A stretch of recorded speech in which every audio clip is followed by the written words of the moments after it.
बंदर बना जंगल का राजा और जानवर उसके गुलाम। जंगल में चिंटू नाम का बंदर रहता था, जिसके दो बंदर साथी थे, ढोलू और मोलू। चिंटू ढोलू और मोलू का सरदार था।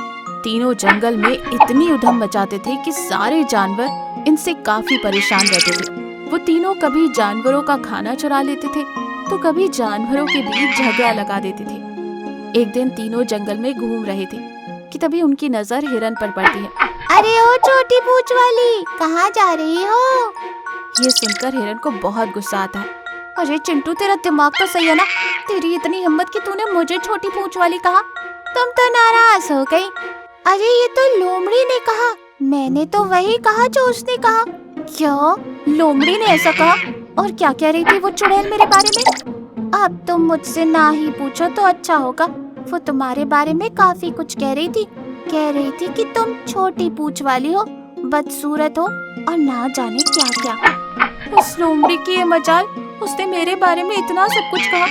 अरे वो तो एक नंबर की धोखेबाज और चुड़ैल कहीं की। हिरन यूँ बोल रही थी कि वहाँ लोमड़ी आ जाती है।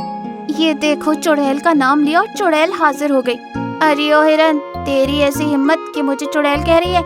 हाँ, तू है ही चुड़ैल। वैसे तेरी हिम्मत कैसे हुई मुझे बदसूरत और छोटी पूंछ वाली कहने की? यूँ वो दोनों झगड़ रहे थे कि चिंटू ढोलू मोलू से कहता है, अरे ढोलू मोलू, खिसक लो यहाँ से, हमारा काम हो गया। जी सरदार। यूँ तीनों वहाँ से खिसक जाते हैं। कुछ देर बाद हिरन कहती है, अरे चिंटू, तू ही बता, क्या मैं सही कह रही हूँ? इसी लोमड़ी ने कहा था ना? जैसे ही हिरन और लोमड़ी पास देखते हैं, वहाँ चिंटू और उसके साथी नहीं थे। इस चिंटू को तो मैं छोड़ूंगी नहीं।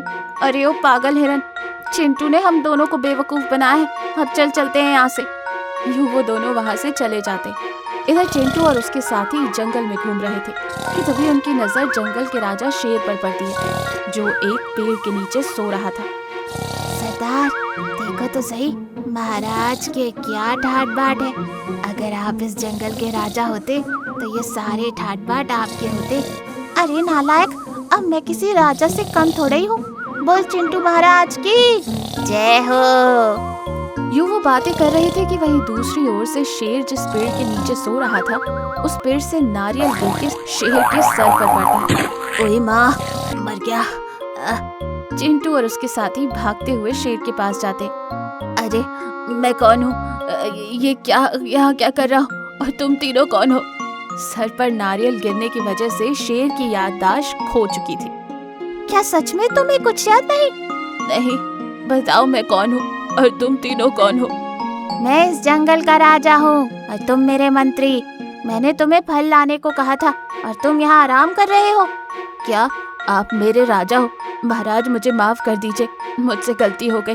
मैं अभी आपके लिए फल लाता हूँ। नहीं, मेरा फल खाने का मन नहीं। मुझे जंगल की सैर करनी है। मुझे अपनी पीठ पर जंगल की सैर कराओ। जी महाराज। चिंटू शेर की पीठ पर बैठ जाता है और ढोलू मोलू आगे चल रहे थे। पीछे चिंटू शेर की सवारी कर रहा था। चिंटू महाराज की जय। चिंटू महाराज की जय हो। चिंटू को शेर की पीठ पर देखकर सारे जानवर चौंक जाते हैं। अरे चिंटू पागल हो गया है क्या? तुम्हारी ये मजाल, तुमने महाराज को पागल कहा? क्या महाराज? मंत्री, ये लोमड़ी मेरा मजाक उड़ा रही है, इसे सबक सिखाओ। जी महाराज। ये कहकर जैसे ही शेर जोर से दहाड़ मारता है, लोमड़ी डर जाती है। अरे नहीं नहीं, मेरा वो मतलब नहीं था। चिंटू महाराज की जय हो। लोमड़ी को देख बाकी सारे जानवर चिंटू की जय जयकार लगाने लगते हैं। मैं इस जंगल का राजा हूँ, तुम सब मेरे गुलाम जैसे हो। जैसा मैं कहूँगा वैसा करना होगा, समझ गए? चिंटू सारे जानवरों को ऊट पटांग काम बताने लगा। कभी वो जानवरों को उसकी जय जयकार करने को कहता तो कभी नाच गाने को कहता। सारे जानवर चिंटू और उसके साथियों की हरकतों से तंग आ चुके थे। अरे महाराज को क्या हो गया? इस चिंटू ने तो नाक में दम कर दिया है। हाँ यार, अगर ऐसा ही रहा तो हम सब तो पागल हो जाएंगे। हाँ, चिंटू महाराज की जय हो। अरे ये मैं क्या कर रही हूँ? सुबह से चिंटू की जय जयकार करके मैं अपना नाम भूल गई। हाथी बहन, कुछ करो ना। अरे मैं क्या करूँ? यूँ वो तीनों बात कर ही रहे थे कि वहाँ शेर आता है। क्या बात है, तुम तीनों काफी परेशान लग रही हो? हाथी धीमी आवाज में कहता है। अरे महाराज, हमारी परेशानी तो आप हो। वो बंदर जंगल का राजा बन बैठा है। क्या कहा? कुछ नहीं महाराज। ये सुनकर शेर जोर जोर से हंसता है। अरे हाथी, लगता है तुम्हारी याददाश्त चली गई है। महाराज तो चिंटू है, मैं उनका मंत्री हूँ। लोमड़ी बड़ी चालाक थी। ये सुनते ही उसके मन में एक ख्याल आता है। याददाश्त? कहीं महाराज अपनी याददाश्त तो नहीं खो चुके? ठीक है, अब मैं चलता हूँ। शेर वहाँ से चला जाता है तो लोमड़ी हाथी और हिरन को सारी बात बताती है। शायद तुम सही कह रही हो, महाराज अपनी याददाश्त खो चुके हैं। अब हम क्या करें? मेरे पास एक उपाय है, लेकिन खतरा है। ये लोमड़ी हाथी और हिरन से कुछ कहती है।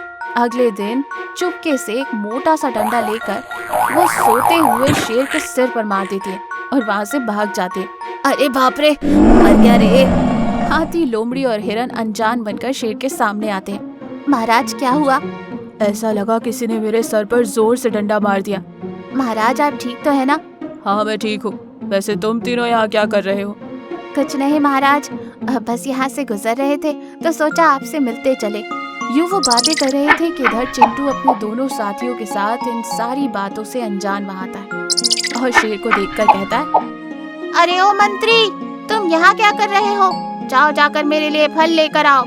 और तुम तीनों यूँ खड़े खड़े मेरा मुंह क्या देख रहे हो? बोलो चिंटू महाराज की जय हो। ये सुनकर शेर जोर से दहाड़ मारता है। शेर की दहाड़ सुनकर चिंटू और उसके साथी डर जाते हैं। अरे कहीं महाराज की याददाश्त तो वापस नहीं आ गई। अरे ढोलू मोलू, चलो भागो यहाँ से, नहीं तो आज हम महाराज का भोजन बन जाएंगे। ढोलू मोलू पहले से ही भाग चुके थे। सरदार, हम तो कब के वहाँ से भाग निकले, आप भागो वहाँ से। यूँ तीनों बिना पीछे मुड़े वहाँ से भाग जाते हैं। ये देख शेर, हाथी, लोमड़ी और हिरन जोर से हंसते हैं।